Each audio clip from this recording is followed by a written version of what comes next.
Most of us have taken advantage of a free trial. I know I have. They seem like a great deal, but are they actually free? Our Stephanie Whitfield connects the dots. Consumer Reports is warning that a lot of free trials out there actually end up costing you a lot of money. How?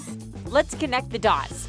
You've probably seen the offers online: miracle skin creams, diet pills, or vitamins you can try for no charge. But increasingly, consumers are telling the Better Business Bureau they are getting charged and often sign up for expensive subscriptions they don't even want.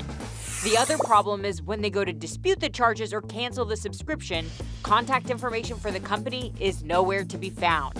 The BBB says the scam is getting more widespread thanks to social media.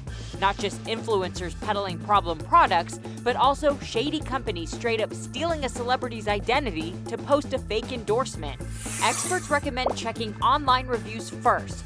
Make sure you know how to cancel before clicking buy, and make screen grabs of your transactions.